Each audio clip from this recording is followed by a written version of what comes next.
from me on behalf of Women of Tomorrow. I'm the Executive Director of Women of Tomorrow South Florida, former mentor. And this workshop today is focused on your love for writing. And our goal is to make sure that you experience and learn as much as we possibly can share with you as it pertains to your creativity and your writing. And fortunately, the workshop today, this program was sponsored and funded by the Cornelia T. Bailey Foundation. They're based in Palm Beach. So we're very grateful to them. So without further ado, it's a privilege for me to introduce to you our founder and president of Women of Tomorrow, and Jennifer Valoppi. Jennifer is an Emmy Award-winning journalist and author, and she has been recognized on the floor of the United States Congress many, many times, and she's also a former recipient of the Jeb Bush's Points of Light Award. So Jennifer, thank you for taking time to be with us this Saturday morning. We know you're super busy, so thank you. Welcome, Jennifer. Hi, guys. Good morning, everybody. It's nice to see you all. Please, everybody, turn your cameras on. We don't care what you look like. We know it's Saturday morning. We're all a little rough around the edges. So, but I'd love to see your faces because I do scroll through the screens all the time. I put up the chat on the side of my screen so I can hear a little bit of what you guys have to say. So please feel free to ask questions throughout. I would love to take questions and have more of an exchange and a dialogue rather than just me speaking. I'll tell you a little bit about myself. I've been a television journalist for 28 years. I was a news anchor, a reporter of virtually every kind, a television host. I started in Flint, Michigan. I worked in West Palm Beach. I spent more than a decade in New York. I was in Los Angeles and ultimately Miami, where I was on the air here for about 11 years, I think also. I've been a science editor, a medical reporter. I was Jennifer Valoppi on your side. I was an investigative reporter. Ultimately, I helped get someone out of the electric chair as an investigative reporter, and that was a lot of work. That's what investigative report is. I got into television because I loved writing, and I loved all kinds of writing, and I still do. I've written 2 books. One is a book of fiction that I think we're going to give out some copies of also. It's called Certain Cure, and it's a novel. And the other is nonfiction. It's called The Way It Was, My Life with Frank Sinatra, which was about Frank Sinatra as seen through the eyes of his longtime manager, Elliot Weissman, both of whom I have known over the years. I hope you guys have a little idea who Frank Sinatra was. I forget sometimes that maybe you don't. Before we get started, I'd like to know, what do you guys want to do? Do you want to write books? What's your interest in writing? Is it just to learn how to be a better writer? Do you want to write books? Do you want to be in the news business? Do you want to be on television? Do you want to work for a newspaper? What is it you would like to do? Can you throw some stuff up in the chat so I get a little idea and I can maybe write a book? Okay. Learn to be a better writer. Great. Interested in writing books, novels, fiction, reality, nonfiction, to learn more about writing. Write comedy. Wow, I know nothing about writing comedy. That is such a special art, and that is so terrific.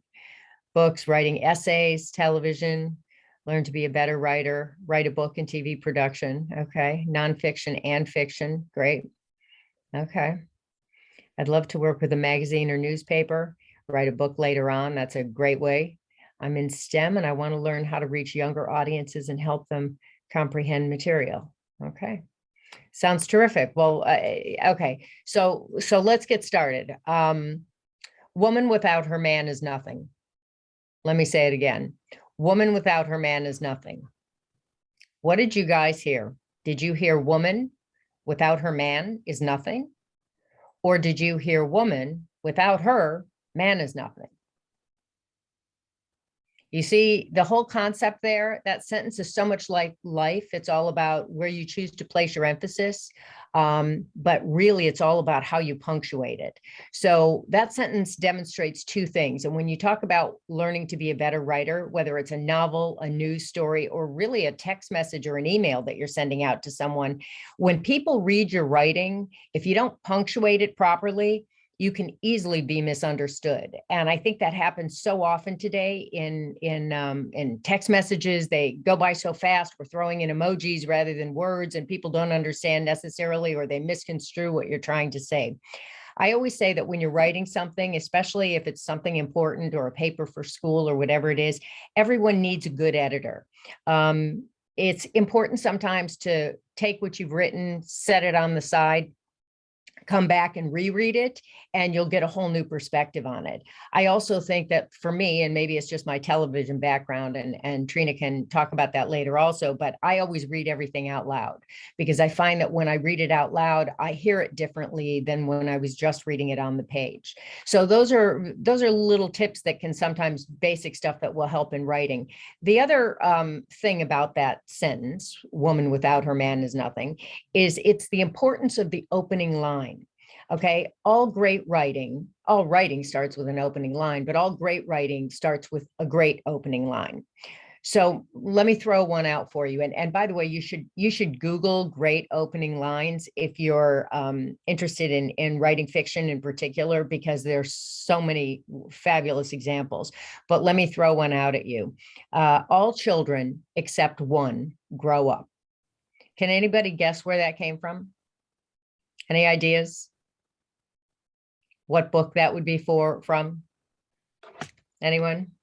Yeah, there you go. There you go. Peter Pan. Okay. I mean, how great is that? Because as an opening line, you hear that and you read that and you know exactly what this is going to be about. It is the perfect opening line because it completely encompasses the story. Another good one is a long time ago in a galaxy far, far away. You guys know where that came from, right? The original Star Wars. And one of the reasons that is such a great, everybody got that. One of the reasons that's such a great opening line, in my opinion, is that it immediately tells you you're about to hear a fairy tale in outer space. And I just think that's fabulous. In news, you don't really have the ability to be creative like that. You have the ability to be creative, but not quite so creative. But the opening line still needs to grab you. It's got to be new, and it should be the most important part of the story. In print, the opening line is what's referred to as the headline. It makes you want to click through, especially when you're on a computer or on your phone. It makes you want to click through and read more and read the story. The New York Post, if you ever get a chance to read it, is legendary for its attention-grabbing headlines.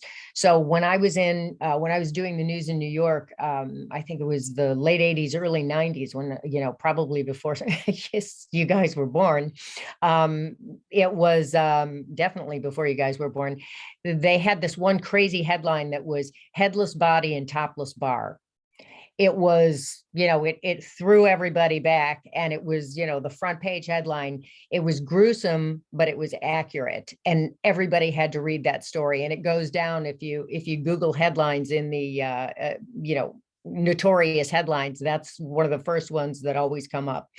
One of the main things about, and the Post, by the way, I used to save their newspapers just for the front page headlines because they were so incredible. And I had a stack of them to go back and refer to the thought process behind how those were written. And they really had some phenomenal writing in those days. In the news business, of course, the most important part of the headline and the rest of the story is that it has to be completely accurate. And I think a good rule for writing, at least something that always helped me, is you start at the top with the most critical, important part of the story, and then you work your way down. You start providing details and context and balance, and most important to me is showing other sides of the story. In news, we say don't bury the lead. Okay, so don't take the most important part of your story, whatever story you're writing, and put it in the middle where a lot of people will never get to see it. For example, if you're writing a story about the 15-year-old Russian skating sensation, I don't know if you guys have been paying attention to that or not in the Olympics. You don't want to wax poetic about what a wonderful skater she is and how she's the first female to do the quadruple axel in the Olympics, even though she is at this moment, because the news right now is that they're holding emergency hearings because she tested positive for drugs. So when you're writing a story, that newest part, that newest, most critical part needs to come first when you're writing for the news. When you're writing a paper or even something as simple as an email, people get thousands of emails a week, and a lot of people are doing all kinds of reading on their telephone. And if you don't tell me what you want to tell me in that first paragraph, in those first couple sentences, you lose so many people, especially if you're asking a question, because if someone's on their phone and they're reading something and it's like, oh, I really want to read this, but now I'm out of time. You tend to put it away and say, okay, I'll pick it up back when I get home on my computer or something like that. And then it's lost in your sea of emails and you miss it. So I'm a big believer that when you're writing something and it's a timely thing, like an email or text messages, you don't really have that issue. But when you're writing something like an email, you want to have respect for people's time, and you want to kind of, cut to the chase. Cut to the chase is another way of looking at it. And that pretty much comes from the film industry. And when I worked in LA, people used to say that all the time. It's like, how when you watch any action movie, the hero's either about to be chased or he's going to be chasing someone. And it's the part of the film where the action starts and the viewer becomes truly engaged. In fiction, you get the opportunity to spend a little time setting up the story, but you can't spend too much time or people will get bored. So a great writer or a speaker or anybody else knows how to cut to the chase, knows when it's time to cut to the chase. And that's what I'm going to do right now, because one of the things that I do want to do is talk a little bit about ethics in journalism. And this is important to me, and I hope this is important to you, because the majority of young people your age get all their news from social media. Okay, whether you know it or not, social media is feeding you only what it thinks you want to hear.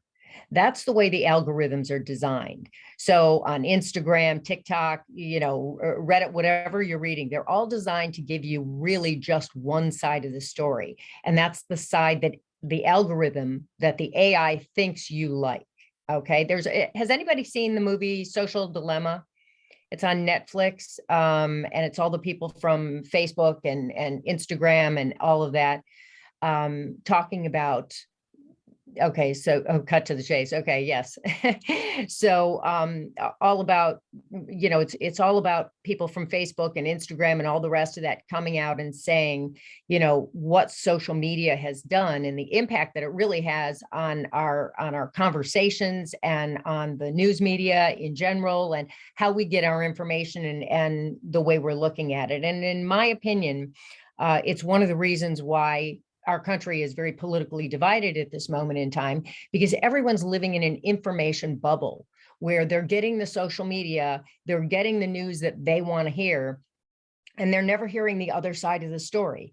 You see this also in cable news, and you've got Fox on one side, CNN on the other side. And so if you're not watching everyone, if you're not reading everyone, if you're not looking at different papers, watching different channels and finding things out for yourself and doing the research and Googling, topics, you're not going to get a full picture of the story if you're only, doing social media or if you're only doing cable news. And I know that I think that Trina and Dana and Monica will probably talk about this a little further, because I believe that our local media, by the way, they all are fabulous.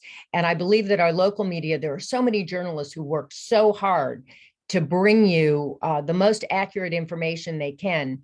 But then when you're inundated with media, with social media that's giving you, only one side of the story, it becomes very difficult to ascertain what the truth is and what reality is. And I think it's that it comes down to basically the idea that we are not sharing ideas with each other, and we're not hearing each other out like we should be. So much of what you see, and I'll talk about just cable news for a second. A lot of it doesn't matter what channel you're watching, it's opinion based. A lot of it is commentary, it's opinion based. And one of the reasons for that is that journalism is expensive. Okay, journalism requires work. It's a fine line between journalism and commentary, but it's important to know the difference, because there is so much blurring of the lines these days. You have a lot of commentators that want to be journalists, and a lot of journalists that want to be commentators. The difference is that commentary is just opinion. It's my opinion, it's your opinion. It doesn't really matter. It's all our opinions. We're all entitled to our opinions. But journalism requires traveling to scenes, conducting multiple interviews, digging for facts, and then presenting it in a fair, accurate, and balanced way. And fair, accurate, and balanced means presenting different opposing sides to the story, not just one side of the story, and not just the one you agree with. Local news, as I said, does it better, I think, than a lot of the big national outlets right now. I saw a post on Instagram that kind of concerned me recently because it said advocacy is journalism. Maybe you guys want to argue with me about that. It is not. Okay. Advocacy, in my opinion, is not journalism. Advocacy is advocacy. It means presenting biased information to get people to believe the way you do. That's pretty much the definition of propaganda. Okay. And propaganda is what is commonly used in other countries, in some other countries, especially communist countries, to control the narrative of things. It is not the history of journalism in the United States. When I was a young reporter in West Palm Beach, I used to work with this really fabulous woman who was the head of the Better Business Bureau. And she used to have a sign on her desk that said there are 3 sides to every story: mine, yours, and the truth. And I always loved that. And as a reporter, that was my credo. I built my entire career on that. But commentary has become so popular because it's cheap. It costs money to work a story. It costs nothing to give you my opinion, okay? As budding journalists, as budding writers, it's critical, especially if you're interested in nonfiction, it's critical that you're willing to do the work. I mean, right now, the New York Times, which is one of the great bastions of newspapers and has often been considered one of the greatest newspapers in the world, is being sued for libel by Sarah Palin. Whether or not she wins or not is irrelevant, but what's become pretty clear through the trial is that they failed to fact check even basic information. And to think that this great hall of journalism would fail to do that in this day and age is really hard to believe. You know, I mentioned that I once helped get a guy out of the electric chair. You could say, well, that has to be advocacy journalism, right? That's advocacy. But it really wasn't. What it was an enormous amount of work, much of it which I did on my own time over the course of many, many months, and eventually probably about a year, piecing together facts that didn't fit the story that was being presented. And as I got the facts more and more and more and more, it presented a very different picture than the prevailing school of thought. And that's how it all worked out. But it was really just a lot of hard work. And it was a very expensive project if you think of how much time I dedicated to it, not just personally, but that my station allowed me to. And I was very, very grateful that the station supported my work, because it's very difficult for organizations to do that as well. But I want to advise anybody that if you're really interested in journalism, go to the Society of Professional Journalists and look up the Code of Ethics, okay? The website is, it's spj.org or Society of Professional Journalists.org. It's going to give you basic stuff, really basic stuff that you need to understand, like verify your work, okay? Clearly identify all your sources, because sources usually have an agenda of their own. That's why they're providing a sources. And you have to be really careful with unnamed sources or anonymous sources. That's a really dangerous place to go. There's always another side of the story, always another side of the story, and usually multiple sides of the story. And you need to make sure that you tell it, okay? Not just when you believe in it, but in my opinion, especially when you don't believe in it. You know, and most importantly, you have to support the open and civil exchange of views, even views you might find repugnant. And that comes right from the website, but I believe in that so much, because everywhere you look today, whether it's Whoopi Goldberg getting suspended from The View for comments about the Holocaust, or some musicians, you know, who want to pull their music from Spotify because they want Joe Rogan's podcasts off, people are trying to shut down free speech. Free speech is a difficult issue because free speech is not always something you agree with, and it can be things that are really abhorrent and things that you disagree with greatly. But free speech is one of the most fundamental rights in our society, and not necessarily in others. Free speech defines us as Americans in many ways, and it's something that I believe we cannot afford to lose, lest we lose our liberty. So for all of you who are interested in writing, I hope you will consider journalism, and I hope you will really get back to some of the basics and the fundamentals of what journalism is, because really no less than our freedom is at stake, in my opinion.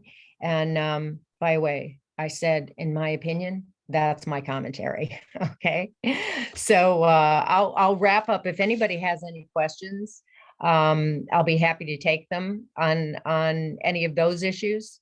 And then if not, we'll move on to some more fun stuff and get into a little bit of fiction. Does anybody have any questions? Any comments? Oh, sorry for my phone in the background. You can unmute yourself, and please feel free to speak to Jennifer if you have a question. Or put it in the chat. Anything is fine. All right, that's okay. Let's move on. I don't want to waste. No, Looks like you do have a question in the chat. Yeah, there's a couple of questions there, Jennifer. Anything we can do about getting the news to be more fair? Well, you know what? That'll be a good question for you to pose to some of the other speakers.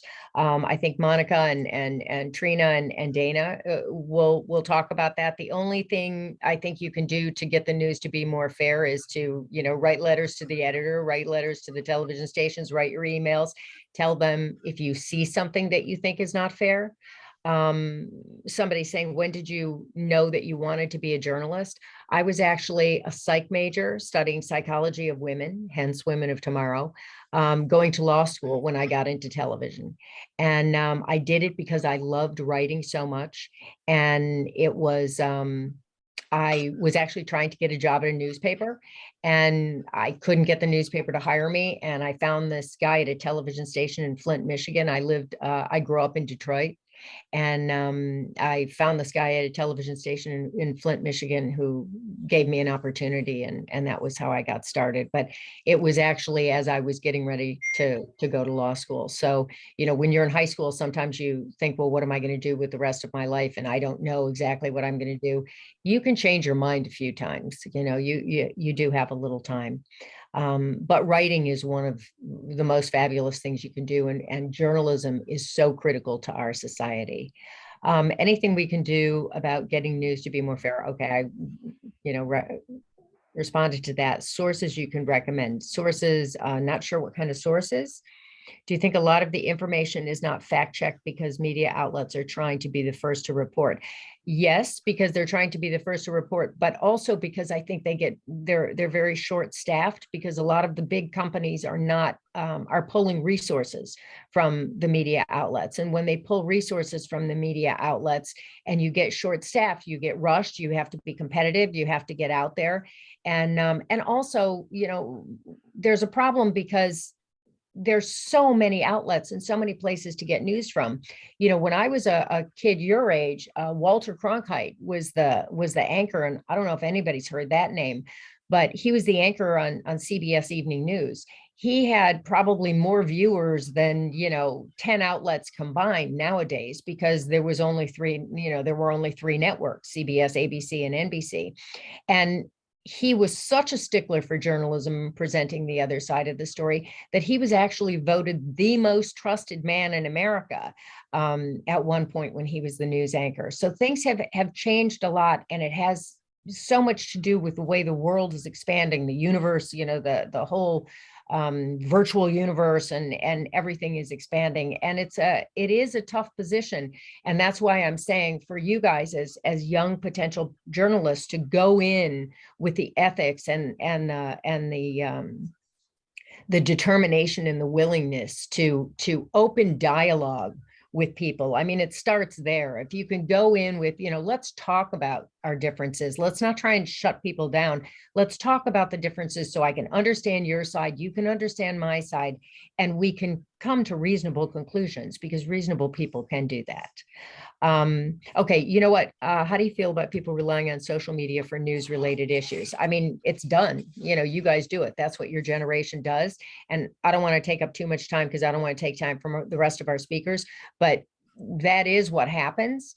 And I know my own kids get a lot of their news from social media. And the only thing I can say is go to multiple outlets, go to as many different outlets, read from as many different sources as you can, watch as many different television stations as you can, so that you get a more well-rounded view. And I know that you know, our other speakers are going to talk about this, and I hope if they want to rebut anything I've said, feel free to tell me how wrong I am. So all right, we're going to talk a little bit about some fiction now. We're going to get into some really fun stuff, because it's my pleasure to introduce you right now to our next speaker, Romina Garber. Romina is a New York Times and international best-selling author.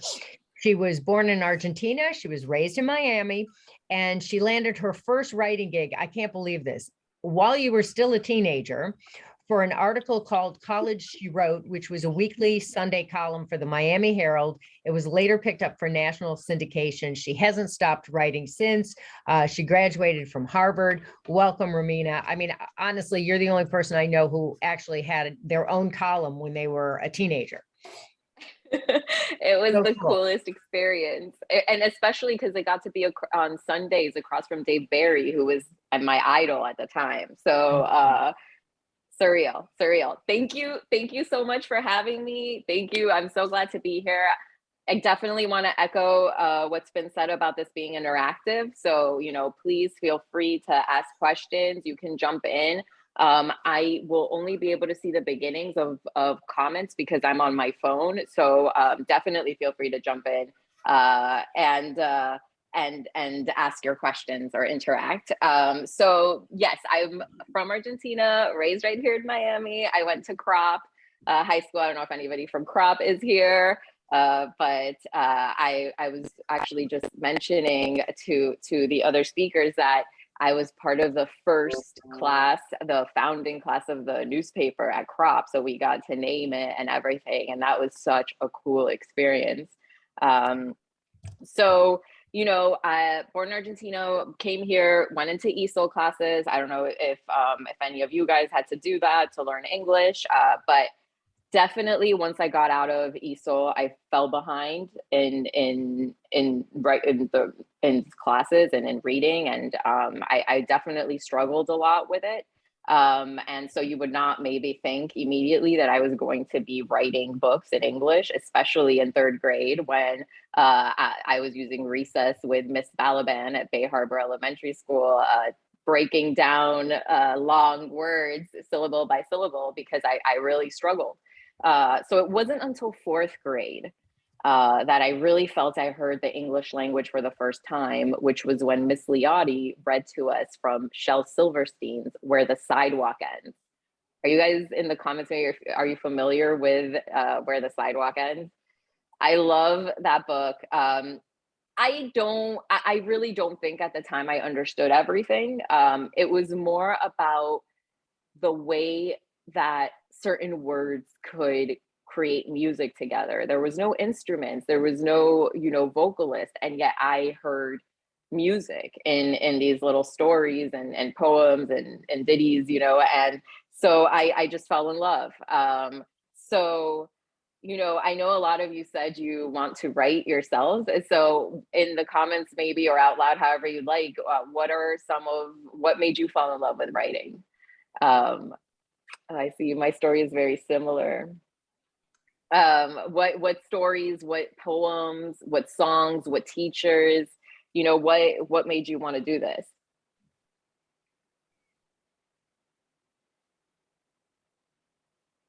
Oh, I see that I'm reading some of the chats. So love stories in elementary school. Dr. Seuss, yes, that's such a good one for creating music. Yes, that's exactly what I'm talking about. Harry Potter, yes, well, I will definitely get to Harry, of course, right? Like a rite of passage. Detective stories, absolutely. Absolutely. So yeah, so we have a question for you. One of our students has her hand up. Yes, please. Anucha, can you unmute yourself and ask your question? Can you hear us? I saw the hand up. Okay, we can come back to it then. Thank you. Sorry. Okay. Oh, no, not at all. But please interrupt. This is definitely a discussion. Dork Diaries, yes, good one.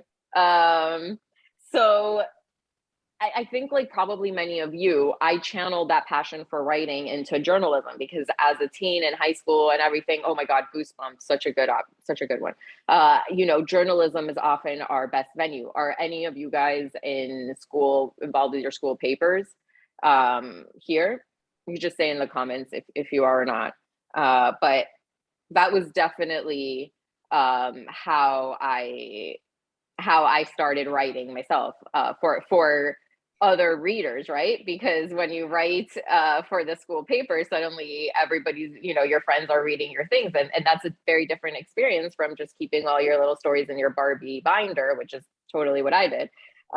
So then senior year, I landed, and we're the column we alluded to before, I landed an internship at the Miami Herald, which was the coolest experience. And not to age myself, but it was around the time that everything was going online, you know? So I know it feels like everything's always been online, maybe sometimes, but at that point, newspapers, believe it or not, were a tactile experience. You know, they left your fingers blackened with ink, so you know you felt like you had accomplished something, and they smelled amazing, and you would hold them.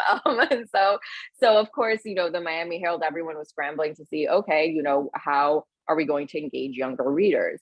And so as an intern, the only rule was you do not go into the executive editor's office, right?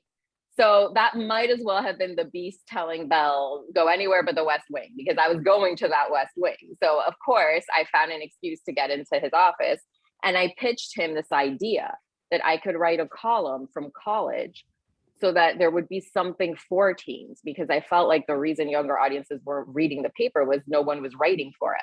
And he loved the idea, and he walked me right into the features editor's office and pitched it on the spot. And so, you know, the big lesson that I got from that, and I hope to impart here, is sometimes it pays off to be bold and take risks, especially when you really believe in your voice, that you really have something to say. And you will experience that more often than not, you're going to get shut down first. The first thing you're going to get is rejected.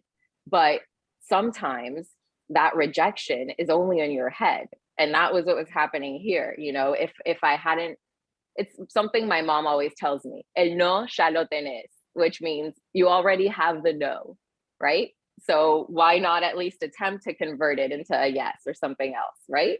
So, you know, I'd love to stop and hear if you guys have had experiences like these, but I realize from the format, maybe I should keep going, but maybe afterwards I'm going to stop down to chat for a little later, and maybe you guys can tell me about similar instances or stuff like that. So, but you know, again, that was at 17. And so, you know, this applies, like, do it now, believe in yourselves now. You don't have to wait for that. But so going back to Harry Potter, which I did say I wanted to pick up on again, college was when I started reading Harry, and I fell in love. Like, I fell so deep into that world, because I guess I just never felt like I'd found my place on this planet yet. And then Hogwarts came along, and it was like, yes, that's where I want to be.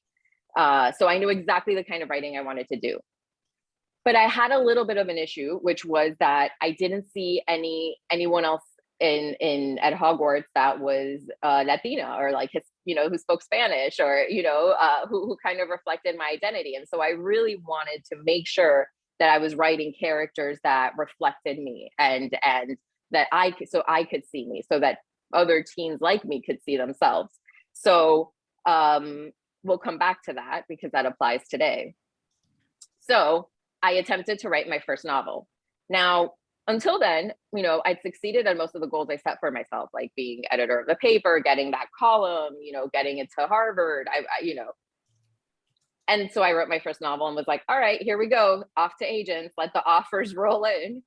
And needless to say, the rejections were what rolled in.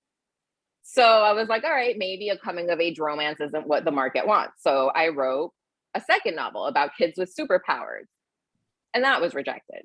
So then I wrote one about werewolves, and that was rejected. So I wrote a fourth book about vampires, and that was rejected. And then I wrote a fifth novel about witches, and that was rejected. So I was really depressed after writing 5 books, which I'm talking about 400 pages each, all different stories over a span of like 8.5 years, and all being rejected. And I stopped writing. And it was when a friend said to me, you know, if I could tell you I had a crystal ball and you're going to be published one day, you're going to be successful, but I can't tell you which book or when it'll happen or anything like that, what would you be doing right now? And I was like, well, I'd be writing. What else would I be doing? And then she just kind of stared at me for a little bit, like, really? You know? And I'm like, oh, okay, I guess I should be writing. And then, of course, my 6th book was the Zodiac, which is a 4-book sci-fi series that is basically set in another galaxy where each planetary system is inspired by a different zodiac sign. You know, and it's about a girl who sees something that the adults don't see, that nobody else sees. And she goes from like planet to planet, kind of trying to tell them, like, you know, the sky is falling basically, and no one believes her because she's a girl and because she's a teen, and you know, and they keep rejecting her, but she just keeps getting up and trying, you know. And so I guess what I would impart to you guys is whatever pursuit you're chasing, you know, if you do feel broken by rejection like I did, don't give up and hold on for your yes.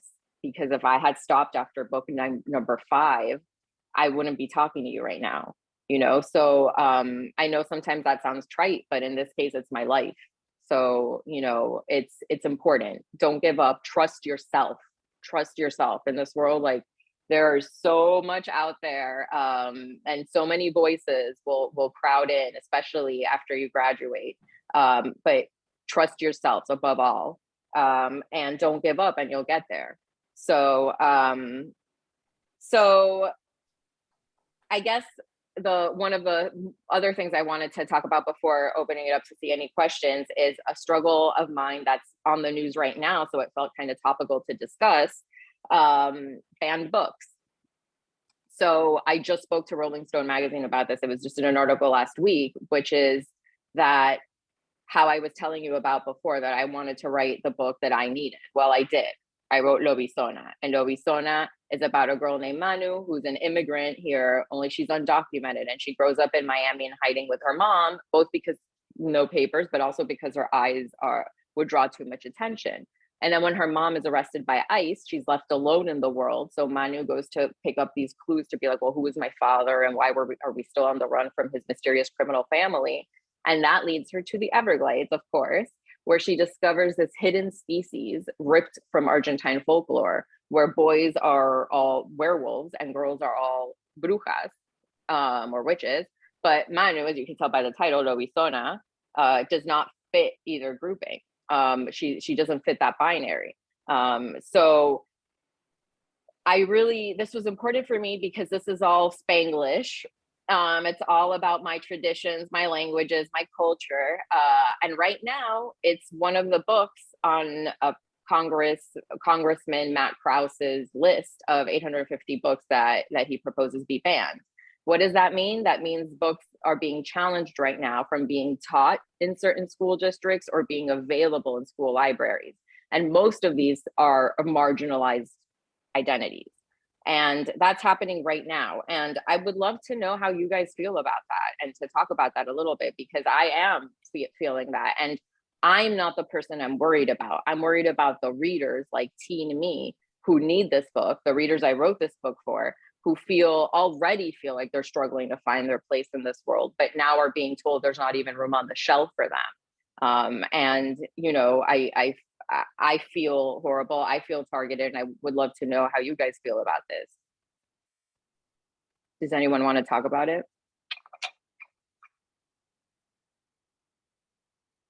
Yeah, somebody said in the chat, books should not be banned. We should make that decisions ourselves. Does any of the students have any feedback on that? Gosh, I'm sorry to hear that, Romina. That's not good. Yeah, why would they?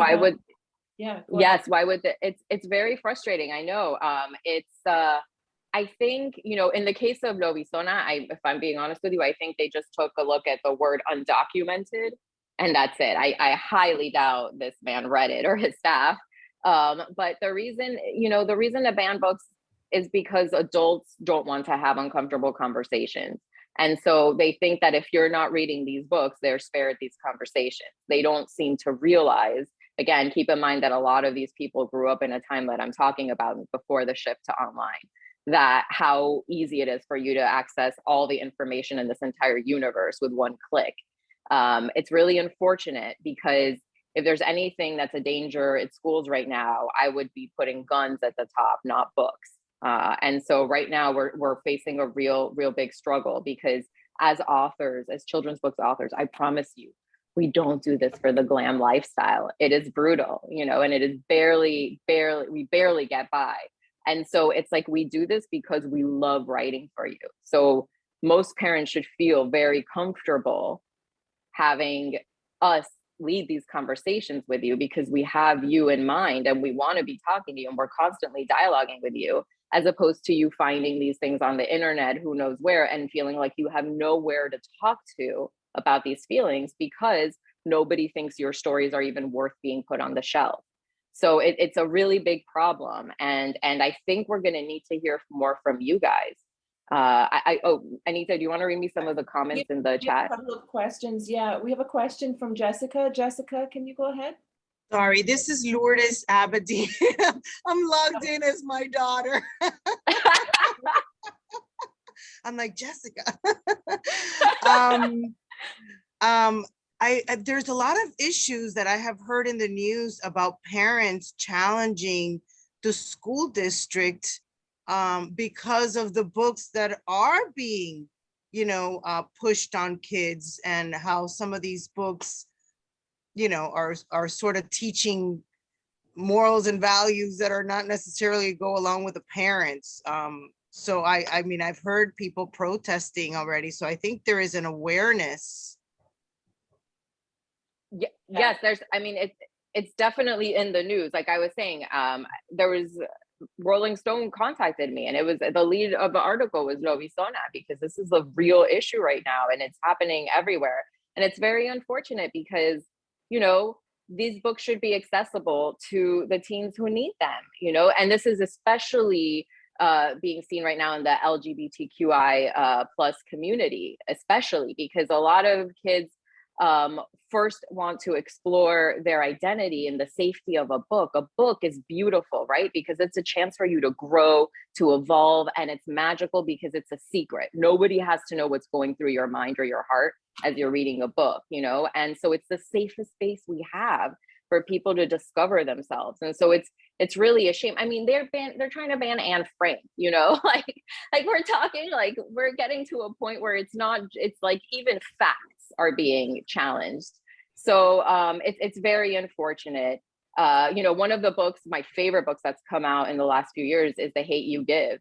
And that book is being, attacked left and right. And that's reality. It's reality. So it's really unfortunate that parents are trying to control reality for their kids, because reality cannot be shelved and unshelved, and it's really unfortunate. Yeah, we have two more questions. Jennifer? Oh, yes, sorry. Jennifer, go ahead.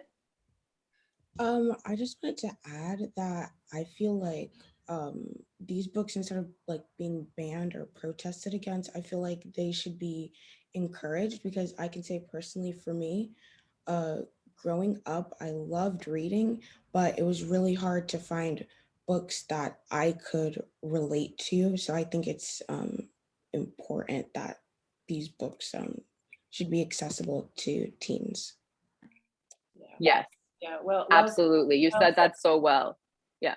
Yeah, well said. Sophia, you have a question? No, I also want to add too. I think that also, like, books are a way to to relate with, to connect with, and like Miss Garber said, that when you're reading, it's kind of like you're in your own world, and then you can relate, and you could take something from that book and apply it to your life. And to ban books, or to at least try to ban books like Lobizona, which I know some Latina girl or guy could relate to, is just like you're kind of taking away from that experience, from that, potential new knowledge of what to do. Absolutely. That's beautiful. Yes, 100%. Books are empathy generators. They're a way for us to get to know identities that aren't immediately accessible to us, and it's really unfortunate when that's being attacked, because yes, what you said, banning books, the people who ban books are never the good guys, and that never ends well, so the people banning them are the ones that don't read books, so they don't know how it ever ends for the book banners. Yeah, so Jennifer's also saying banning books is part of the same lack of open dialogue and willingness to hear different viewpoints that I was speaking about. Yeah, and then what else? Yeah, we're saying books transport you. I mean, they transport you. Yeah, there's a lot of comments agreeing with what you're saying, Romina. So go ahead, Romina. Oh, me. Okay. Yes. So I know that my time is technically up, but are there any questions to anything else I said, or any craft questions for the writers here, or anything I can answer for you? I mean, of course I could go into craft. I have a whole section on that, but we'll be here a bit. So the thing is that I just want to say, on behalf of our team at Women of Tomorrow, thank you so much for joining us, Romina. I know that you're very busy, and I'm so glad that we connected and that you've been able to be with us here today, because I know that you've inspired our students and inspired all of us, actually, no question. And really interesting that you had to write 5-6 books before you actually got going, a sign of real, as you say, trust in yourself and believing and continuing to dream big. Our program at Women of Tomorrow is very focused on encouraging our students and our mentees to keep dreaming big and be brave, as you say. So your message is well taken, and we definitely look forward to, hopefully we can engage you back to some of our school mentoring sessions in our smaller groups, our monthly. I would love to. Yeah, they're held monthly, and we'll stay in touch with you, and we would love to have you back as a guest speaker for some of our sessions. That would be just great. And thank you so much. Yeah, we wish you all the best, and thank you for sharing your inspiration. We're very grateful to you. Thank you. Yeah, that's wonderful. So so it's now my pleasure to welcome also an icon in our community, Monica Richardson. Monica became executive editor of the Miami Herald on January 1st last year. And Monica's the first Black executive editor in the Miami Herald's history, which is a huge accomplishment. And congratulations, Monica. Thank you. And born in Charlottesville, Virginia, and graduated from Old Dominion University. And we love your shirt, Monica. Thank you. Thank you. Thank you. So good morning, everyone. It's Super Bowl weekend, so I'm going to start with something that Mary J. Blige, who will perform in the Super Bowl, would say. She would say, "Good morning, gorgeous." So good morning to all you gorgeous ladies and young ladies. I'm happy to be here because I get a chance to talk about what I love, and I also get a chance to allow you to see yourselves where I am today. So as she said, I joined the Miami Herald a little over a year ago. I came here from the Atlanta Journal-Constitution in Atlanta. Journalism is all I've ever done.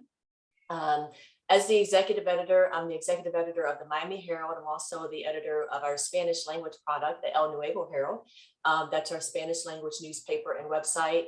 And we also have Miami.com, which is our entertainment site. We have Florida Keys News, which is a news site that focuses on the Florida Keys online. And we have the Bradenton Herald.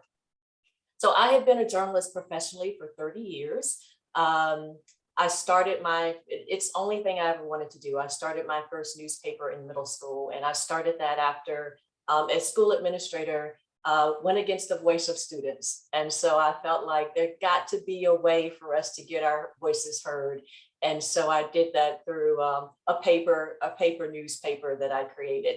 I started in small newspapers. I'm very fortunate to have taken a path that has moved me up from reporter to editor. A lot of journalists start their careers in big newsrooms. We have people who start their careers at the Miami Herald. There are people who start their careers at the Washington Post, the New York Times. I would not change my path for anything because I feel like it is the path that led me to the role I'm in by starting at small newspapers. So I started at small newspapers outside of Washington, D.C. And like I said, worked my way up from reporter. I was an education reporter when I started my career, and then worked my way up to state government reporter, and worked in newsrooms in Virginia and Kentucky, Florida, actually worked in Jacksonville, Florida, and then in Georgia, and now I'm back in Florida again. I never aspired to be in the position that I'm in today. I really just aspired to be a great journalist.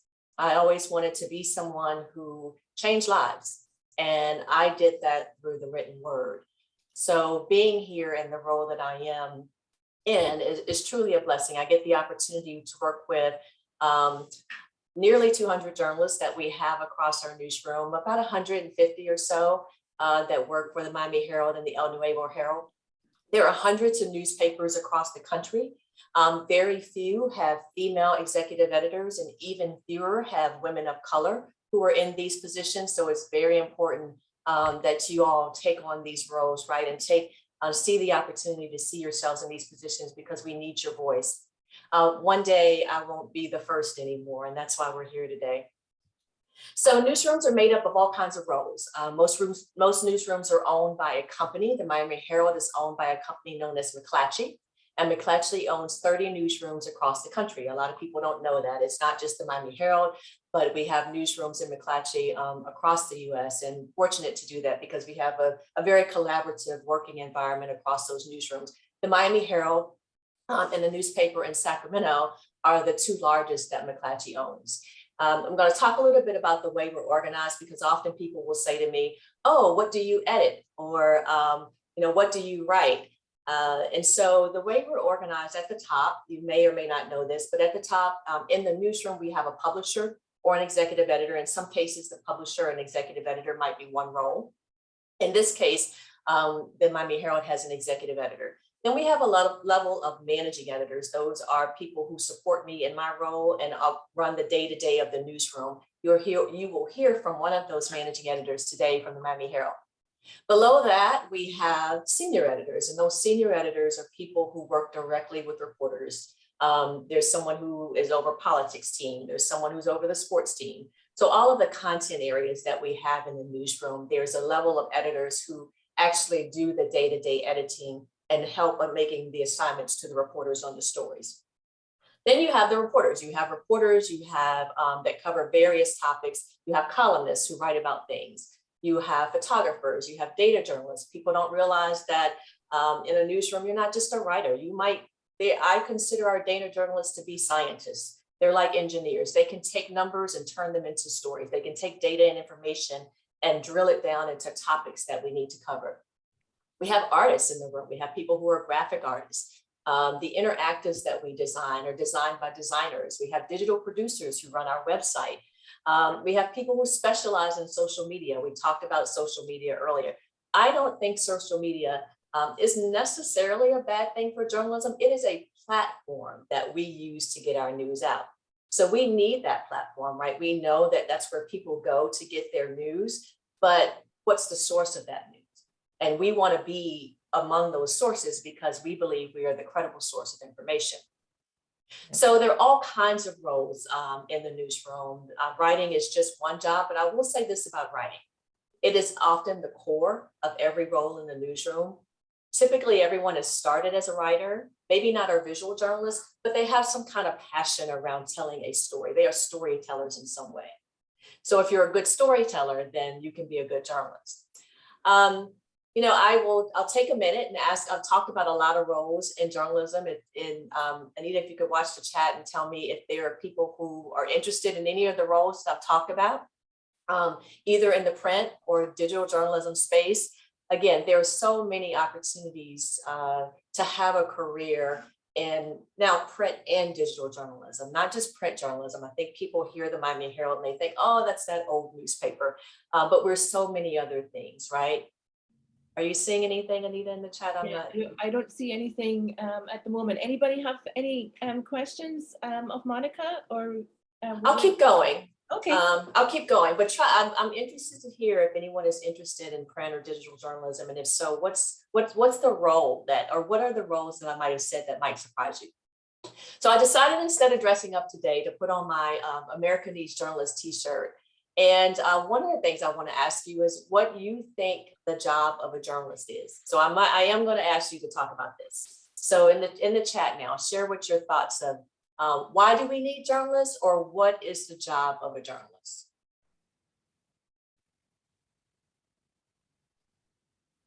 Okay, one of our students is saying, I would like to know the best way to get into the business or apply to be a journalist. So that starts now, right? It starts now in your careers. One of the best ways is to begin to form relationships with journalists. So to follow journalists, if there's somebody that you read that you love, reach out to them, right? Find out how they do their jobs. Practically speaking, if there's a newspaper on your campus, if there's a magazine on your campus, you should think about joining that. You should think about being a freelancer or writing. I actually started out pretty early by picking up those free newspapers that you see and just writing, right? Sending a note saying, I'd love to write a story on this. And before you knew it, I was published. So a lot of times it starts by getting that experience or knowing someone, and you can build that relationship yourself. Again, I think there's not a journalist who I don't know who doesn't appreciate somebody reaching out and saying, love what you do, how do I get there? So you can build those relationships now. Anything on what the role of a journalist is? Yeah, a couple of points here. To inform the public about important and real issues, to give unbiased, objective perspectives. Yep. And then I think journalists have to research, interview for information, and then tell that story's truth. To be a credible source of information that the community can rely on. Good. And to share accurate and true news information for people to be informed. Excellent. Those are all true. Yeah. Ultimately, the mission of journalism is a public service. Our job is to inform and serve the public.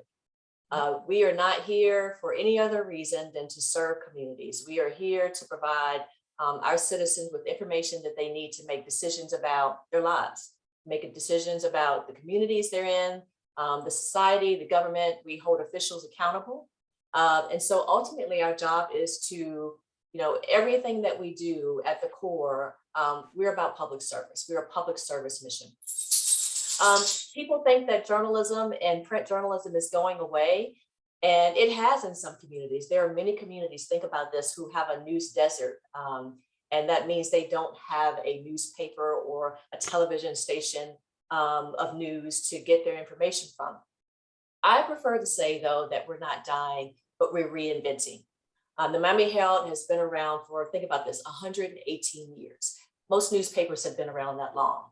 Earlier, we said, we were talking about you getting your news from social media, but we have to be on social media, right? We have to be there. We have to reinvent ourselves. We like to say we meet people where they are. That might be through an interactive. That might be through a podcast. We have several podcasts in our newsroom. That might be through YouTube videos. Just last week, we launched a podcast on food called La Ventanita. And so we're really excited about the opportunity to not just expect that you get your news from, as someone said earlier, the newspaper, right?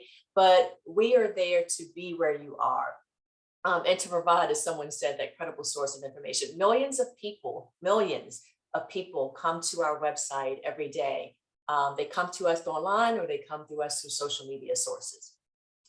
Any other questions coming up? If not, I'll keep going Where do you see journalism and news reporting in the future? And can some journalists get paid more than others? I'll start with the pay question first. That's an easier one to speak to. Of course they do. There are all ranges of salaries for journalists. It depends on the job. It depends on the level of skill and experience that you have. It depends on the topic. It depends on if you are in the visual space, or it depends on if you're a data journalist. It really depends on the kind of role that you take on and the experience level that you come with. I love that question about where I see journalism and news headed to the future. I see it a lot like where it is now, because again, our job is to be a public service. That's not going to change. It's the platforms and how you get that information that you will see change, right? We just a few weeks ago, we had a TikTok account, right? But we opened up that account and started to share some of our videos. And so where I see us going is to always first focus on that public service mission. We focus on, at the Miami Herald, we have a big focus on accountability journalism. So making sure that we're really on top of our investigative reporting. And so I don't see those things changing. What I see for the future of journalism is that we continue to have a real purpose. I also see that community will have a bigger role in how journalism is delivered, because people want to have a voice. So we have to find ways to give people that voice through our platforms as well. So I definitely see that there's a future of more community focused journalism where people in the community will have a chance to have more voice in a different way. And that will come obviously through wherever we are in the terms of change of how people, what the platforms are. Right now we're in social media. Who knows what it's going to be 10 years from now through something that you all might be creating. What's a good resume for a journalist to have? As someone who evaluates resumes, I'm looking for what kinds of stories you told, where you might have created change. It's not as much for me about where you work, although that's important, right? We obviously look at where you might have had internships, what job you might have come from, what work you're doing currently. That's important.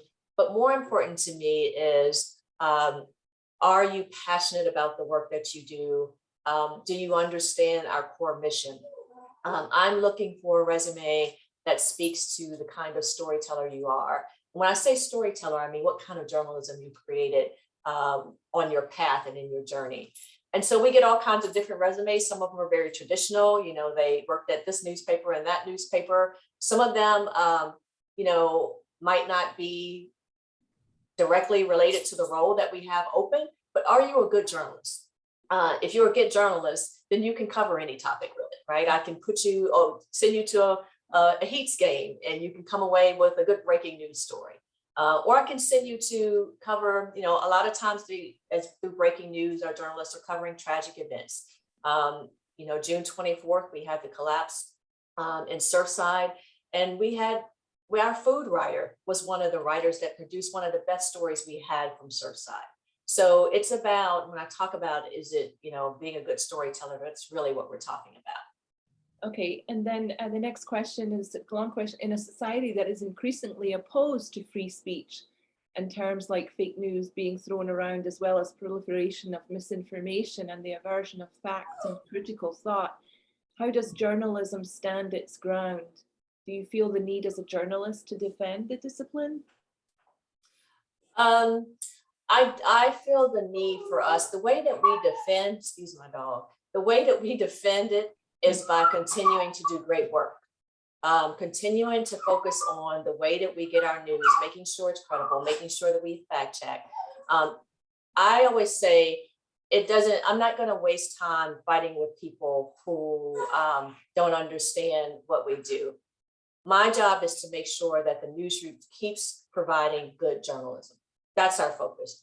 We counter the fake news by providing credible news. If we spend time arguing and debating with people who are creating fake news, then we've taken away, in my view, time away from doing what we need to do. And that is to find stories that other people aren't finding. To discredit, right? There's a lot of misinformation and disinformation going around.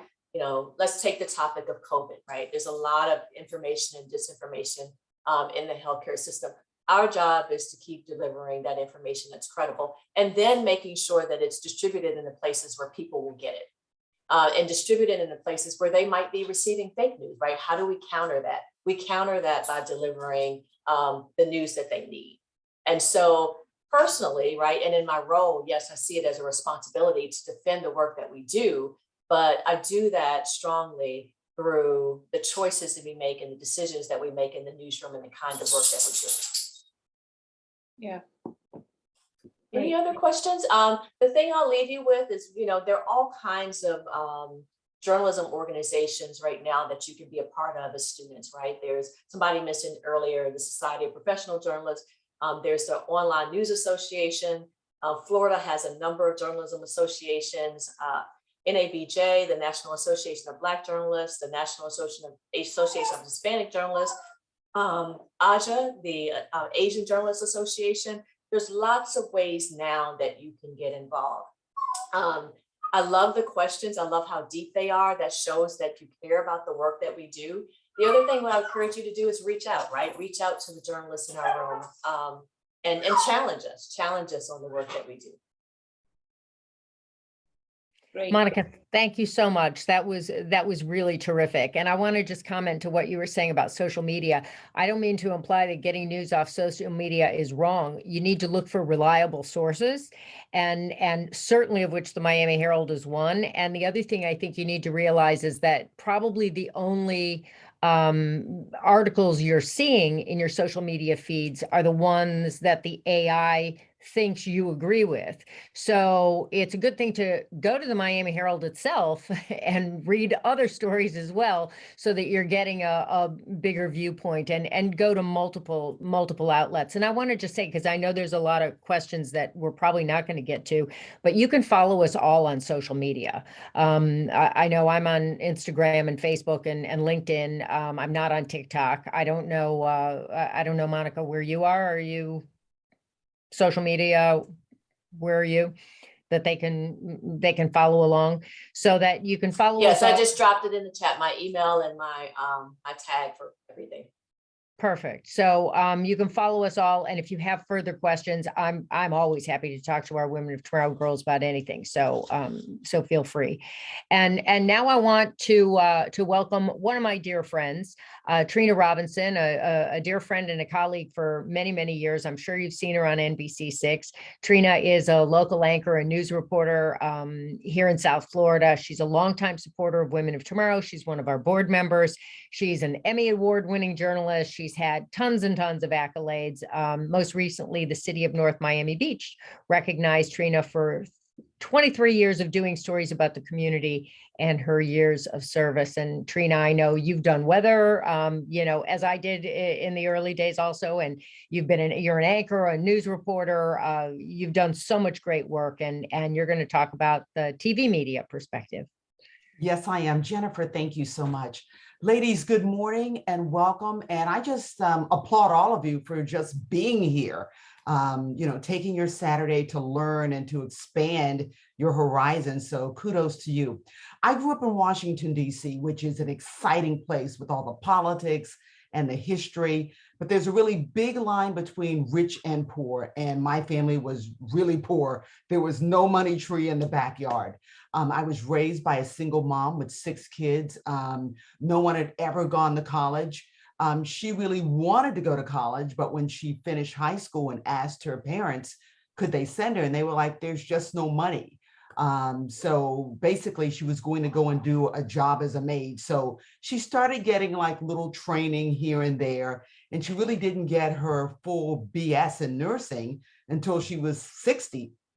But she always stressed education, and that as a woman and a Black woman, I could do anything I wanted to do, and don't let anyone stand in your way. So right now I'm living my dream. If you look at my college yearback book from way back when, it says TV news anchor. That's what I wanted to do, and that's what I'm doing. And I'll have to say that a lot of people encouraged me and helped me along my way to get here. But I came into the business because I really wanted to tell people stories. And I really wanted to give people information that could change their lives. Particularly if you grow up in a poor neighborhood, you kind of have, and this is a long time ago. Now there's so much information out there. And as Jennifer said, it's not all good information. A lot of it's biased. So you do have to sift through it and find what is accurate and find sources that you can depend on. But when I was coming up, one of the things, if you lived in a less fortunate neighborhood, you didn't get all of the good information that really affected your community. So that's one of the things that I wanted to do when I got in this business. So as Jennifer said, I've been in this business for 23 years at NBC6, which is a station owned by NBC. So technically I work for NBC. It's been a phenomenal ride. I've gotten to do so much. I've gotten to meet really all of the last, I think, 4 to 5 presidents. I actually covered Joe Biden when I was a reporter in Philadelphia. So, you know, I got to know him a long time ago. So that's kind of neat. I get to meet actors, singers, influencers, people who are making change in the world. So that's a fabulous part of this business. I've gotten to do investigative reports, kind of like Jennifer. I've covered hurricanes, politics, medical. I anchor the station's 4 p.m. and 7 p.m. newscasts. So I've gotten to do a lot, and it's been a rewarding career. It's a career that's ever changing. Technology is really driving a lot of what we do right now.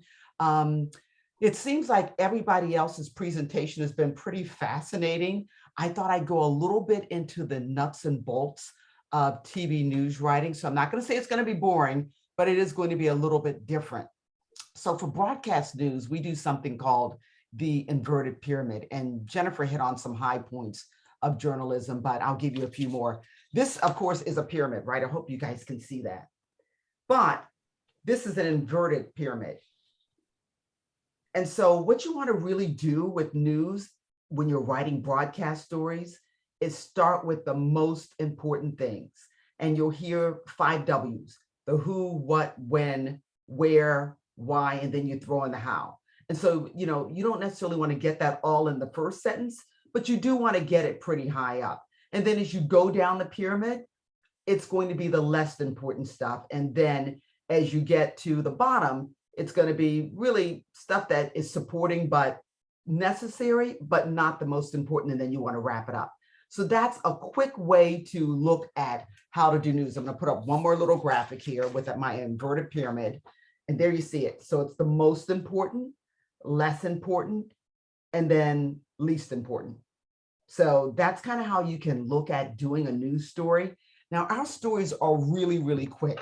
Unlike what Monica does and what Dana will probably talk about, or Jennifer, or with Romina, you get a lot of time if you're an author to write and develop characters and stuff like that. You don't have that kind of time in a news story. For example, what we call a VO, a voiceover, it's about 20 to 30 seconds. So we're moving really, really fast. So in addition to those 5 W's, you want to put in the 4 C's. And this is one thing that Jennifer talked about as well, and so did Monica, being truthful, being correct. So that first C is correctness. People need to be able to believe what you're saying. And again, there's a lot of opinion out there. Jennifer talked a little bit about that, but accuracy really matters in this business of news business, as far as television and, you know, newspapers as well. But really with TV news, people have to believe what you're saying, or they're going to turn the channel and they're not coming back. The next C would be clarity. We're really writing for the ear, because think about it, all day long, you're on your phones. You might be watching more than one television. You might be doing your homework, or, you know, running to an event, or watching Netflix at the same time. And so people aren't really just sitting down like in the old days of Walter Cronkite, who really was the god of news, and just watching TV with the family after dinner. Those days are gone. There's so much competing for people's attention that it's got to be short, it's got to be pithy, declarative sentences, and it's got to be clear so you can hear. So you don't necessarily have to be seeing the images on TV. If I'm doing dinner in the kitchen, I still can get the point and understand it. It's got to be concise. Like I said, we do most of our VOs in like 20 to 30 seconds. Our whole newscast is only like 30 minutes. But remember, in that 30 minutes, you've got to throw in commercials. Let's say we have 6 minutes of commercials. Then we've got sports and we've got weather.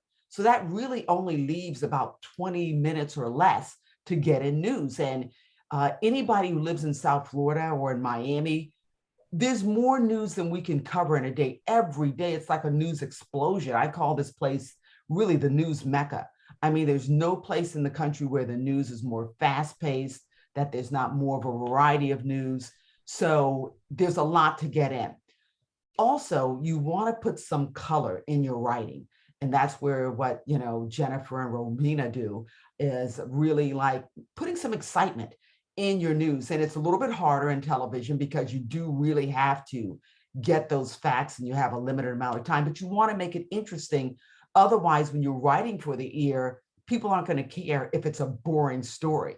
So those are some of the basics. And I always like to say at the end of doing a story, I want to ask myself two things.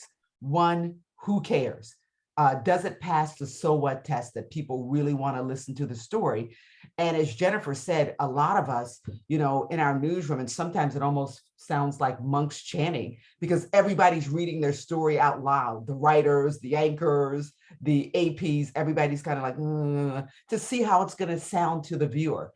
And that's a good test to do with any of your writing, because if it sounds good to the ear, more than likely it's going to be good on paper. So that's kind of the basics of what I wanted to say. I want to say thank you for listening to me this morning. I want you to be empowered and be confident and be great. And just realize, I was a poor kid who came from a neighborhood who nobody would have ever thought I would have succeeded. But here I am living my dream, doing what I always wanted to do. And I know you can do that too.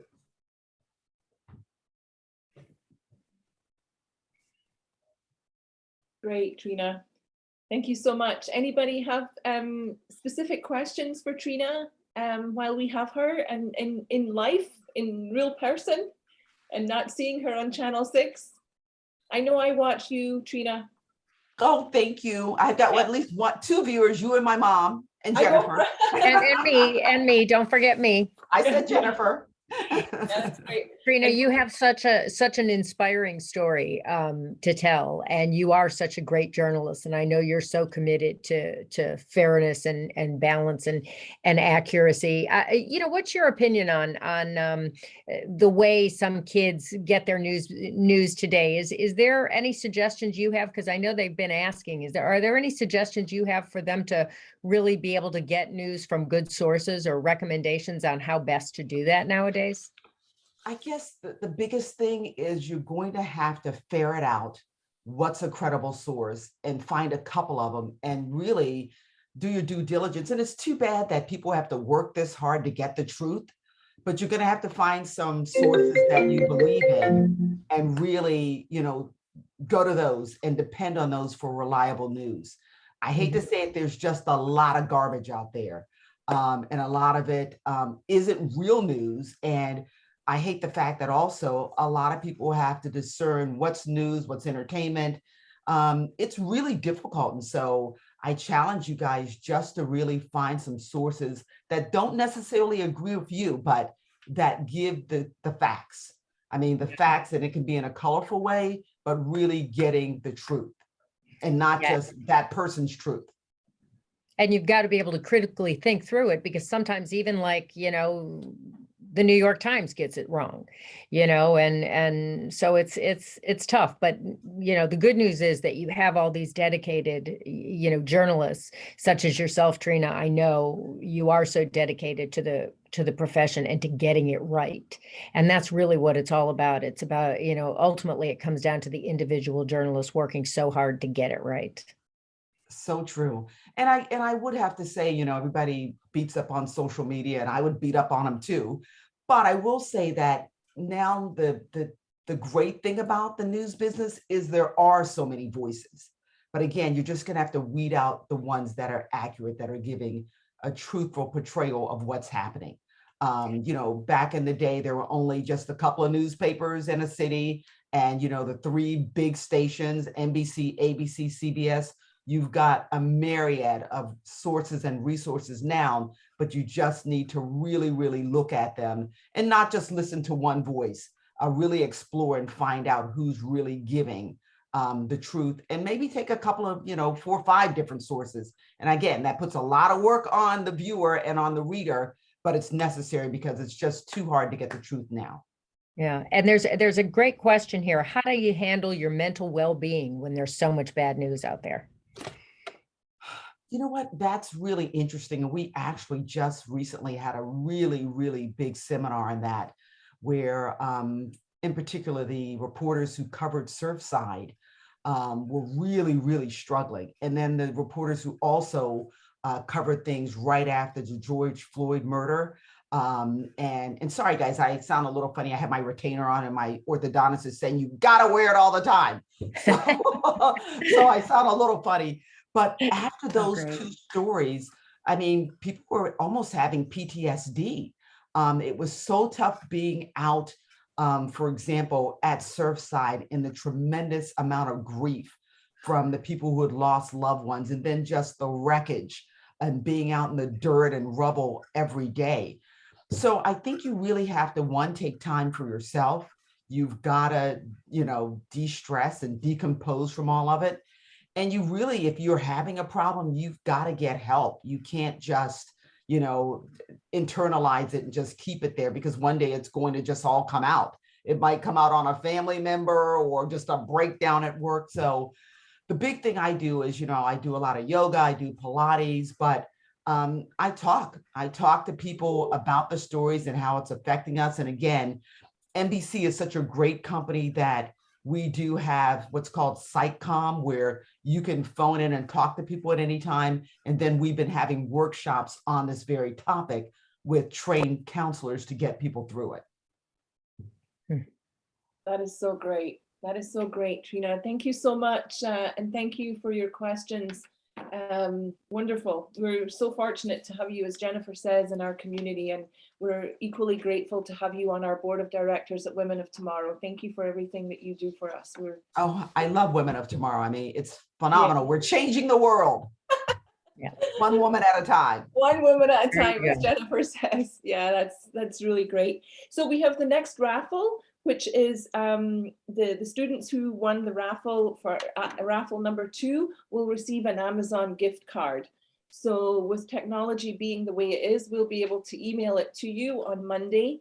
So Gabby is going to put the names in the chat box of the students that were raffled earlier before our session. There we have the names. So please check if you're there, and you will receive an Amazon gift card. So next up, our last speaker, and by no means least speaker, Dana Banker, who recently was promoted to Senior Managing Editor at the Miami Herald. Dana is going to speak about reporting and communications overall and the practicality of reporting. As I said, she's the newly appointed Senior Managing Editor at the Miami Herald. And prior to joining the Herald, Dana was Managing Editor at the Sun Sentinel, where she led a team of journalists. She led projects that twice won the Pulitzer Prize for public service. So we'd love to hear about that, Dana. I know our students would. A Tampa native, Dana graduated from the University of Florida and was a Scripps Fellow at University of Michigan. Thank you, Dana, for joining us. I know you're super busy getting settled into your new job. Not at all. Thanks, Anita. It's neat to be here, and it's great to hear from all these folks, Trina and everybody, their careers before. It's great stuff. Tough acts to follow. I loved your 4 C's, Trina. That's we've never phrased it that way, but very important. You know, my Eureka moment of going into journalism came, not surprisingly, my sophomore year in college, when you're trying to decide, what am I going to declare? What am I going to do with my life? Oh no, what am I going to do? And I'm like, well, heck, I like to write. Some folks in high school said I was pretty good at it. How can I make money writing journalism? So that's how I went into journalism. Not really a grand motivation, but because I like to write. And, I'll never forget one of my first days in my first job. My whole career has been South Florida. I got my first reporting job down here at a paper called the Sun Tatler. Little paper, doesn't exist anymore. But I remember one of my first days, I was covering a story. It wasn't very exciting. It was about 20 different hotel proposals presented for the Broward County Convention Center. But for me, as young as I was like, man, I had a hard time sorting that out. And I remember I was struggling with it that day. It was a daily, had to do it quick. And I remember at one point looking across the room and I see the city editor and she's kind of yelling at some other editor. And then I see she's pointing my way and going, 6 hours. Like, she's been working on that story for 6 hours. So, you know, I got through that day. Somehow we got the story out and stuck with it and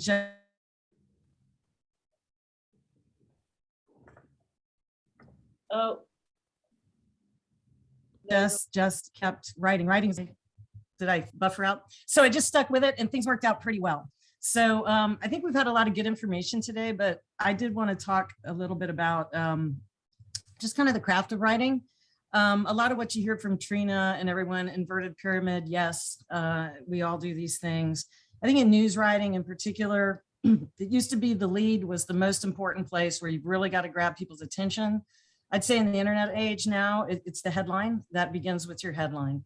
So headlines, leads, and then what we call nut graphs. You guys probably haven't heard of those. It's kind of a silly word. I don't know where it began, but it's something called a nut graph. And I would argue, you know, the more I do this, the more I think it's the most important part of a story, because it's really where you tell people, here's why this is important. Here's why you should care. Here's why you need to know this. So those are some kind of basics on news writing, but I really wanted to bring it to, I think, just certain fundamentals of writing that I think are very important for us doing news stories, but I also think they're very important in almost everyday writing, with the possible exception of, you know, creative writing or poetry. I think there's some very fundamental things that really make for good writing. So 5 tips I wanted to talk about with writing. Focus on your audience. You know, who are you writing for? What do you think people want to know? And, you know, how can you know this? Well, sometimes it's really a matter of just thinking about what interests you. People have talked here about, you know, if you're telling the story with your friends, how would you tell the story? What is the fact that grabbed your attention? We've talked a lot here about what's important for news, and that's true. That's generally true, but there also is just what's interesting. And sometimes what's interesting, it isn't always the absolute most important thing, because we are storytelling. So focus on your audience. Think about what real people want to know, what regular people want to know. Don't get too intimidated by, you know, the event you're covering or the process you're covering. Just think what is interesting. What would real people want to know here? Keep it simple. Tip number 2, keep it simple. Short sentences, simple words. Try and steer clear of, you know, what we call 50-cent words, you know, big fancy words. You know, keep it simple, keep it relatable, keep it conversational, how you would talk. And I think that's really important, and it makes for very good writing. And get to the point. You really got to respect people and their time. People here today have talked about just how many things are going on in people's worlds now. And, you know, they don't, in our business, you know, they don't come to us just because they want to sit around and read some stuff. You know, they want to read stuff that's important and relevant to them. So get to the point. And I'll tell you a writing trick. I watched one of the books I had to read in high school, I think was, I read a lot of Kurt Vonnegut in high school. I don't know what you guys read in high school now, but I saw Kurt Vonnegut speak one day, and it was the greatest thing. I was in college. I think I was covering something for the school paper, covering him speaking. But he says, whenever you start to write, whether it's, he was talking frankly about novels and how he started to write. But he's like, when I write my first page, and then I go back to the top and I delete the first 3 paragraphs. I just delete them. And honestly, that's one of my signature editing moves. It can be rough on writers sometimes, but what happens is we as humans, we'll do a lot of throat clearing. We'll do a lot of buildup. We have to set stages. We have to do these things. And there's things that we tend to do naturally in our writing that really delay getting to the point. And so I thought that was a cool trick. We do it in the newsroom now and then. It's usually revelatory. You usually wind up with a very strong lead, often in your 4th graph. So I think that's very important. Keep it short, keep it short. It really takes a lot of discipline to write short, but you really need to do that for your audience. You know, the internet has challenged us in the news business in some degrees, because in a newspaper, space is finite. You can only write stories so long. I'm here to tell you, a lot of newspaper reporters now, you know, they're writing for the internet, and they will write long. And it's tough. I mean, we need to write tight, I think, in whatever format, because it helps us get to the point, helps us distill, here's what's really important for you to know. And just giving just as much length as you need to tell the story effectively. So writing tight is a very good way to respect your audience, which is important. And then Trina nailed it. One of her C's was clarity, and clarity in writing is absolutely the most important thing we can do I believe in any form of writing. Again, okay, maybe not poetry, maybe not novels or fiction, but clarity is critical. And that's why we talk about, keeping sentences simple, words simple, keeping things relatable, but it's very important. Sometimes we want to get creative and fancy and all that, and you can do that, but never at the expense of clarity. If people can't read your piece seamlessly without stopping, you don't want them to stop and go, wait, what does that mean? Let me go back to that. You just want them to flow right through, and you want it to be easy. So clarity is really critical. So those are my 5 tips. But what does your audience want to know? Keep it simple, get to the point, keep it short, and clarity above all else. So that's what I have to say. I do like to keep things practical, and so I hope that was somewhat helpful. And if anybody has any questions, I'd love to answer them. Yeah, I have a question. I know Jennifer is going to introduce the next. I have a question, Dana. It's Anita. What areas do you work I know that you're the senior managing editor. Does that mean? Sorry. Yes, I did skip over my background. Do you cover all areas of stories, or how does that work? And also, what do you look for for our students that are joining us today? What do you look for when you're hiring, new writers? Okay, great.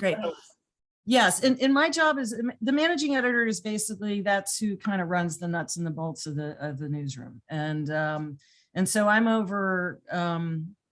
Well, the Sun Sentinel, I was over all departments: investigations, news, entertainment, photo, visuals, audience, everything. Here at the Sun Sentinel, my primary role is on our news teams, our reporters and our editors.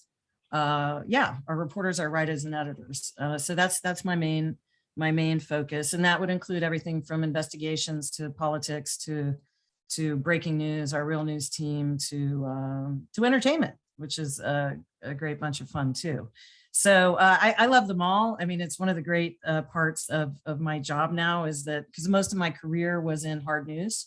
I was a hard news reporter for about 10 years. So that's where my roots are, hard news, metro editing, and all of this. But I've really loved getting more involved in entertainment and usually sports and all these other aspects of the newspaper. So what do I look for in hiring? I look for hardworking people with initiative. Smart, hardworking people with initiative is what I look for.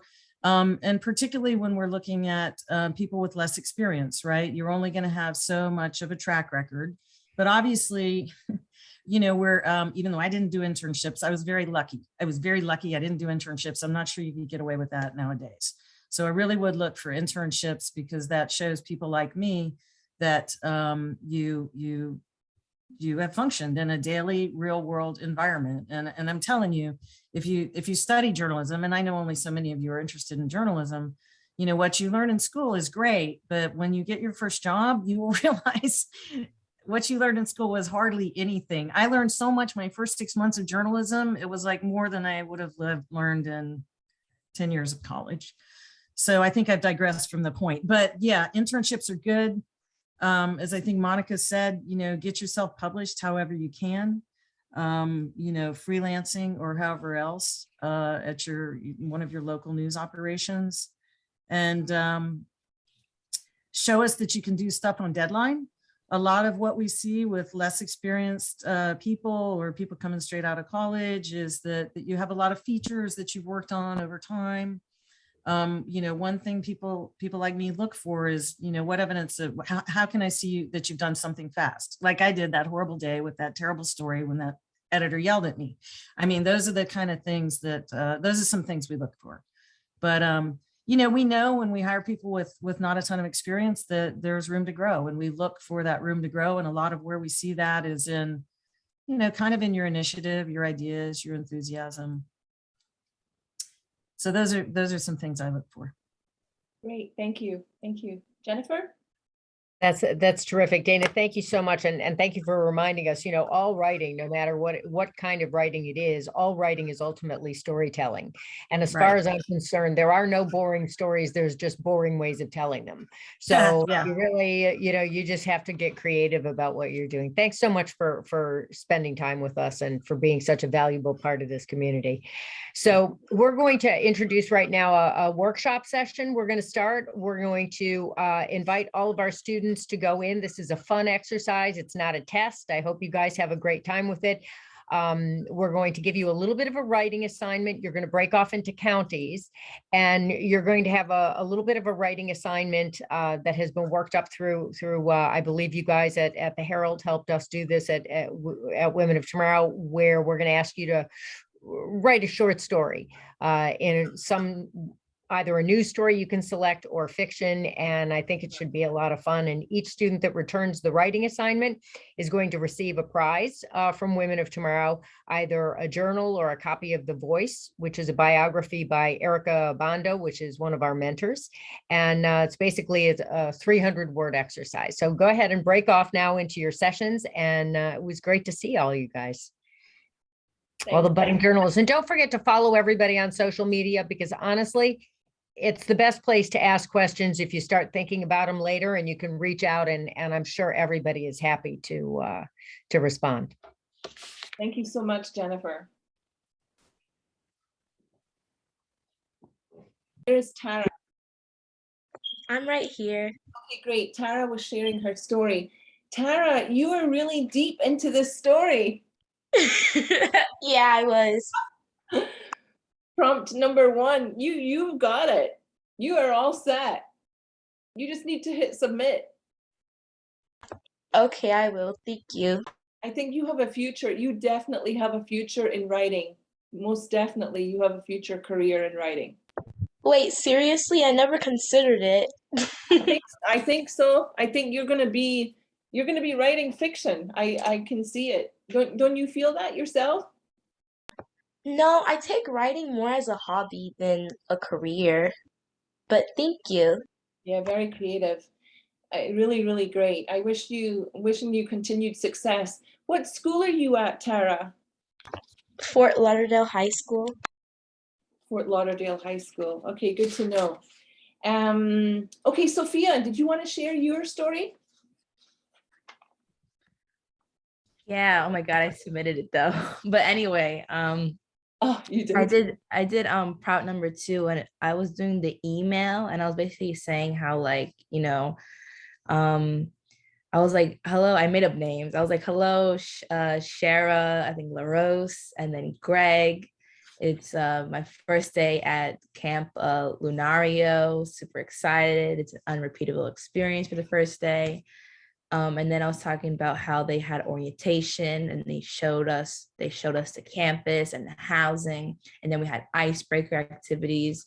And then I described like the lunch that they had. It was like colorful, like kind of type of meal with the meat and the grains and stuff like that. And then later on, I went back to one of the housing units with the new friends that I just made, like the group of students.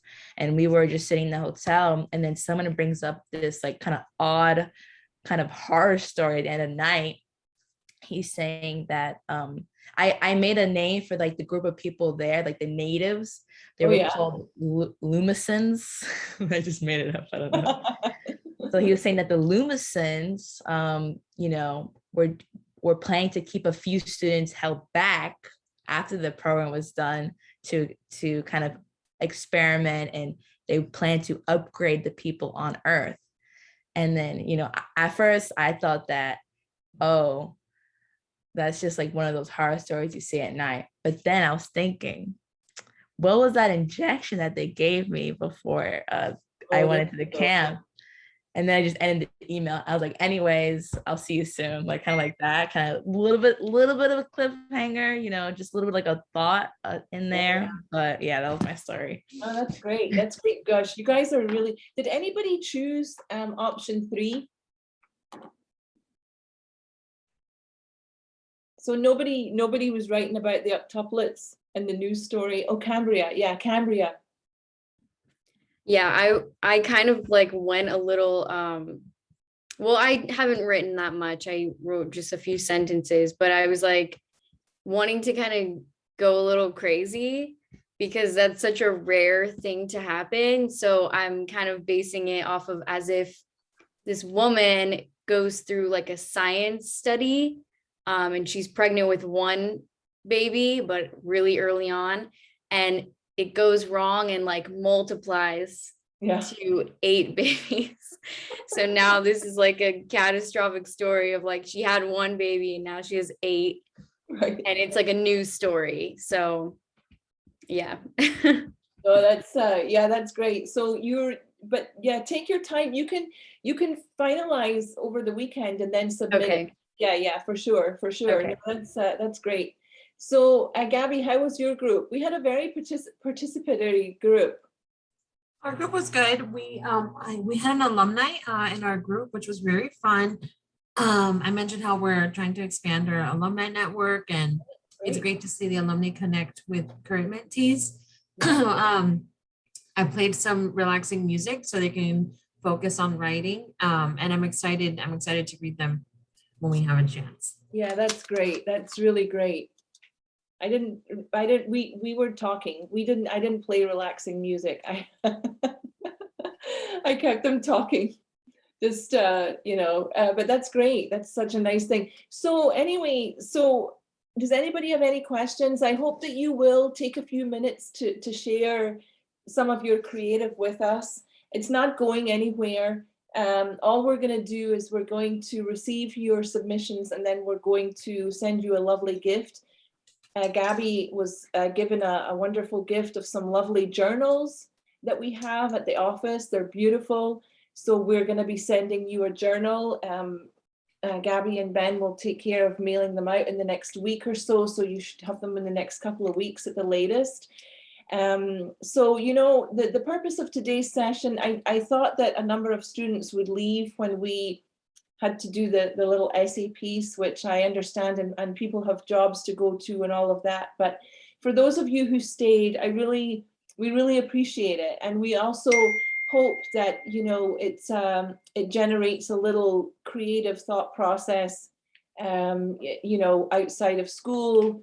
And so we be on the lookout for our ongoing workshops. We do have a nice workshop next weekend also, if you haven't registered just yet.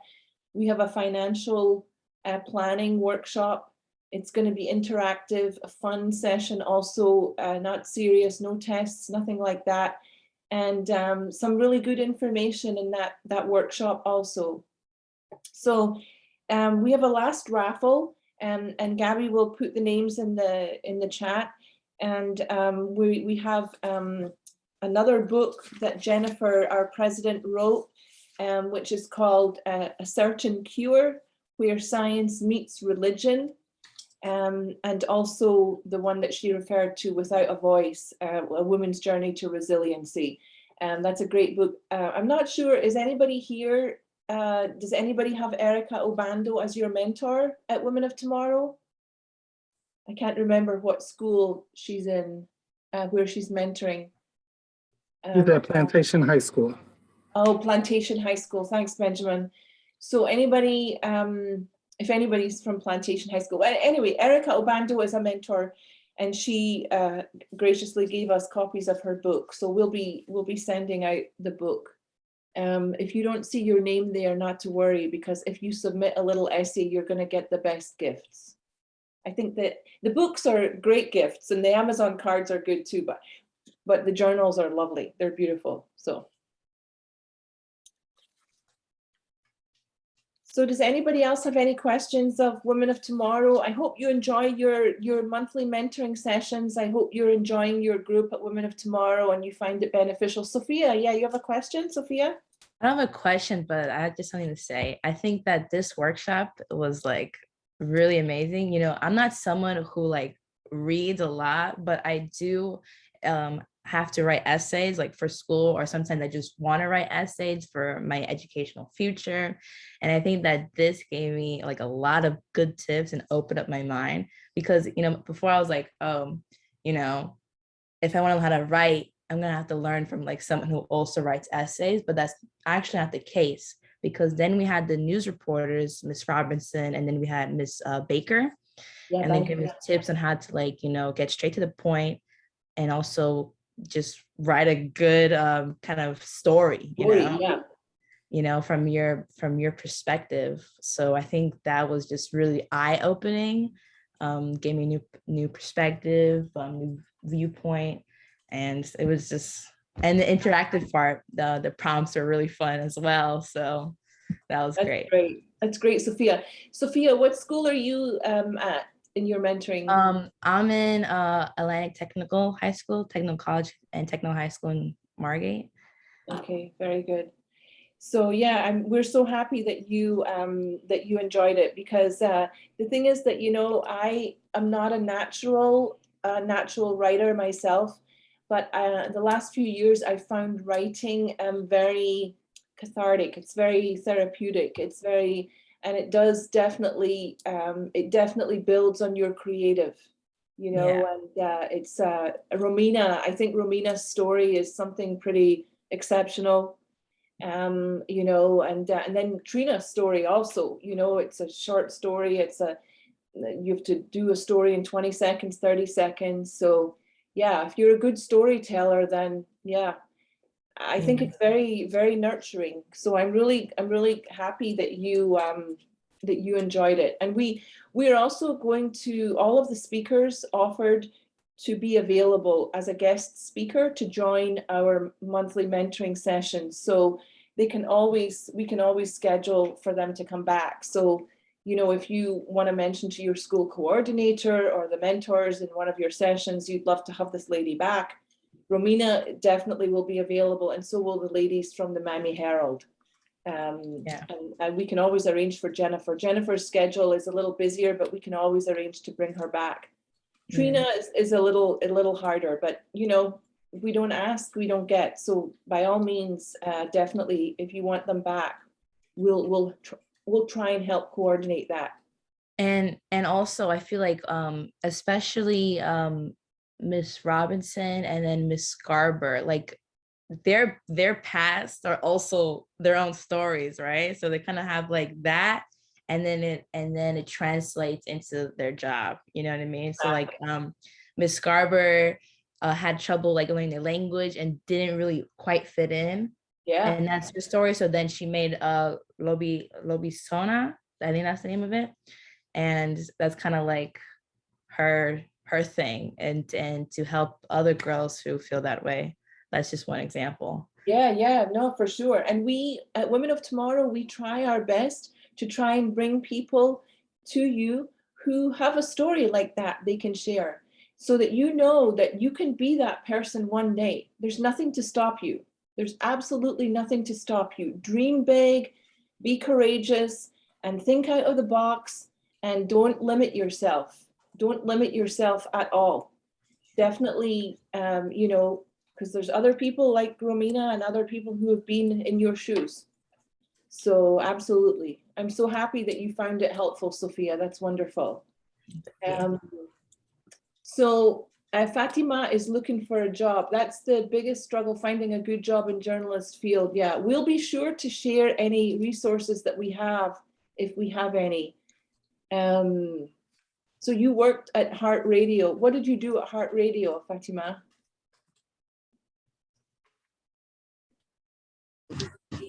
Yes, I was actually a radio announcer. So I was doing traffic. I did traffic in Spanish and in English. So wow. I worked for 103.5 The Beat in the morning. I did Univision also, but they only used my voice, and also 94.9. So I did a bunch of traffic reports for iHeartMedia. Wow, that's great. Mm-hmm. Yeah, if we hear if we hear of anything, we'll be sure to let you know. Gabby and Ben, do you have anything you want to add? That I'm gonna put our emails in the chat, but I'll obviously ask the people. But if there's any contact information that our speakers are willing to share, we'll most definitely send it to you all in an email curated next week.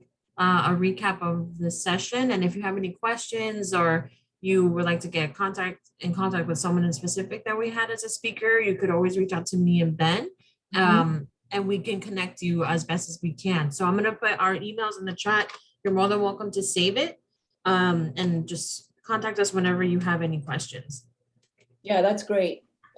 Thank you, Gabby. And we will also, the recording of this session will also be sent to everybody who registered. And we are also going to send the recording of this session to all of the mentors. So the mentors and school coordinators, they know that they can call on the panel as a speaker. So, you know, we'll be sure to share the information with everybody. Yeah, for sure. But as Gabby said, if you're specifically interested in one speaker, we can definitely try and connect your group. Well, you have to go through your school coordinator, but you can certainly reach out to Gabby and Benjamin directly.